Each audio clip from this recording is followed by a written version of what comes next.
Нарцисс онлайн. Как по поведению и по переписке определить такого человека в сети? Дело в том, что мы сейчас много общаемся в сети, там по работе, вообще как-то для общения. И несмотря на то, что я ранее уже записывал видео, как определить нарцисса по переписке, но мне все равно часто задают вопросы, а как оценить поведение человека в интернете? Потому что люди же не только пишут сообщения, они могут еще там лайкать, делать репосты, какие-то теги делать.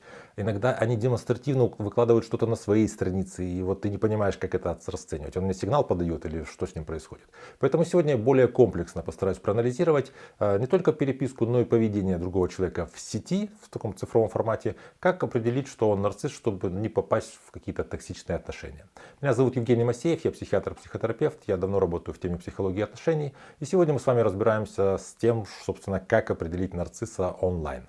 Если вам эта тема интересна, ставьте лайк, подписывайтесь на мой канал, чтобы не потерять меня, и мы с вами начинаем. Непропорциональная такая самопрезентация. Очень много нарцисс о себе говорит, причем это не просто вот много фотографий. Ну, есть люди, которые активно ведут там свои какие-то страницы, и это не говорит, что это человек нарцисс.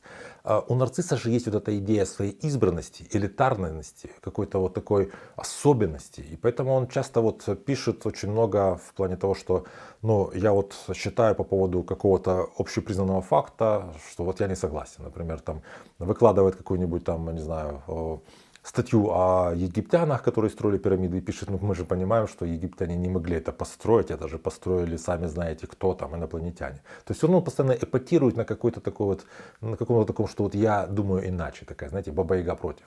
Также вот эта непропорциональная самопрезентация часто проявляется в том, что он какие-то фразы пишет типа ну, меня все уважают, или но все знают, что то, чего я добился своим трудом. Ну, то есть, понимаете, кто все? Что они все знают. То есть какие-то такие общие размазанные какие-то утверждения, такие вот, которые ну, как будто бы сложно проверить. Ну, все знают, что, я не знаю, я уважаемый человек. Уважаемый кем? Кто это знает? То есть такое вот. Вторая вещь — это ожидание похвалы. Например, если нарцисс пишет вам какое-то сообщение или там пишет какой-то пост в соцсетях, там всегда в конце есть какой-то вроде бы как такой вот вопрос к аудитории, что вот, ну, похвалите меня, или что вы по этому поводу думаете.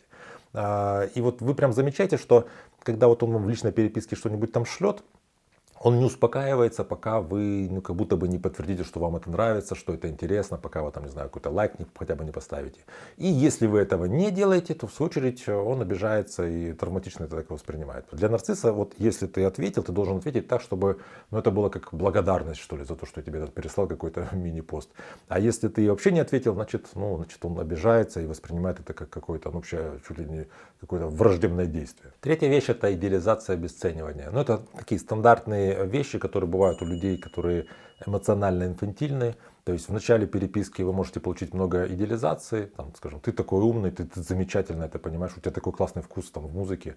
А чуть позже, когда вот он, предположим, получил какой-то от вас, ну, не знаю, вы недостаточно ярко восхитились им в ответ, он начинает писать что-нибудь, ты не понимаешь элементарных вещей. Ну, это моветон слушать такую вот музыку там. То есть вот у него постоянно включается в такой ситуации какое-то вот обесценивание и пассивная агрессия, если вот в ответ на его идеализацию он не получает идеализацию в ответ. То есть вот идеально для нарцисса, чтобы он немножко вас поидеализировал, а потом, чтобы вы там говорили, какой он самый умный, самый лучший, самый там, разбирающийся в музыке и так далее. Четвертая вещь — это отсутствие искреннего интереса к собеседнику. То есть такой человек обычно сам пишет, когда ему нужно, ну, ему нужно либо получить восхищение, что у него там что-то там получилось, чем он гордится, либо ему нужно получить поддержку, когда у него что-то плохое получилось. В такой ситуации, когда человеку так много активности проявляется, как правило, он и является тем, кто нам пишет. Мы сами ему не пишем, потому что, ну, как будто бы у нас не рождается потребность написать другому человеку, когда он и сам уже так и написал. А общение это, ну как будто бы нам не интересно. Он постоянно говорит о себе. Если, предположим, вы начинаете говорить о себе, что, послушай, у меня ситуация такая была, я, там, скажем, пошел в магазин, там мне как-то вот нахамил консультант, он говорит, да, у меня тоже была такая ситуация, слушай, вот я тоже ходил в магазин, мне там нахамили, и я потом, и вот опять вы уже слушаете его какие-то истории, и вам уже вот как будто бы надо поддерживать. То есть он постоянно переводит все внимание на себя. Пятая вещь — это манипуляция эмоциями. То есть нарцисс пишет какие-то вещи, которые являются так откровенно манипулятивными, но в переписке обычно вот мы это ну, иначе воспринимаем, чем когда человек нам это голосом говорит. То есть он пишет, например, что-нибудь, я думаю, что мы с тобой должны быть всегда вместе, потому что без тебя я пропаду. То есть это какая-то манипуляция там, через зависимость и вину какую-то. Или я был лучшего мнения о тебе до того, как ты вот это вот сказала, потому что, ну там, не знаю, я думал, что ты лучше ко мне относишься. То есть опять же, через вину и жалость как-то заходит. Вот когда мы мы читаем сообщения в переписке, мы, как правило, находимся в более таком рациональном контексте, потому что переписка не передает ни вербалки, не передает эмоций. Наша эмпатия не так хорошо работает на переписку. Текст — это просто текст. Так вот, когда он пишет какие-то вот эти вот манипулятивные вещи, мы это воспринимаем как, грубо говоря, информацию достоверную, какие-то данные. Бывает так, что человек в живом общении манипуляцию легко щелкает. Он понимает, что здесь есть, знаете, несоответствие эмоционального, там, что на лице написано у человека, и то, что он говорит.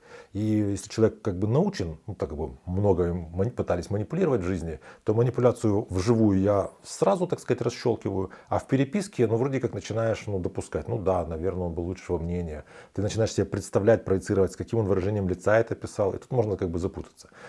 Короче, если вы сталкиваетесь с тем, что другой человек как-то пытается воздействовать на вас через какие-то вот такие вот манипуляции, просто нужно с этим как-то завязывать. На самом деле это сложная тема, потому что, во-первых, мы живем в мире, где очень много людей с нарциссическими чертами.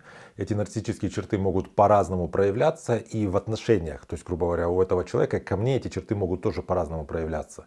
Кроме того, мы очень много общаемся в интернете, о чем это было видео, а в интернете вот это вот наше общение, оно также несколько изменено. То есть сложнее человека понять, многие контексты меняются.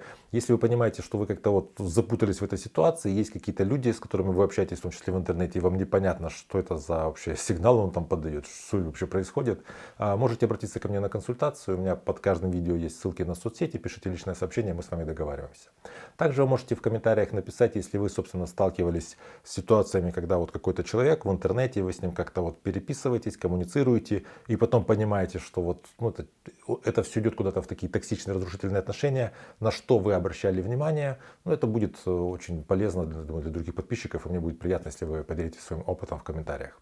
Если вам это видео понравилось, ставьте лайк обязательно, я буду вам благодарен. Подпишитесь на мой канал, чтобы не потерять меня. Берегите себя и своих близких, и до встречи в следующих выпусках.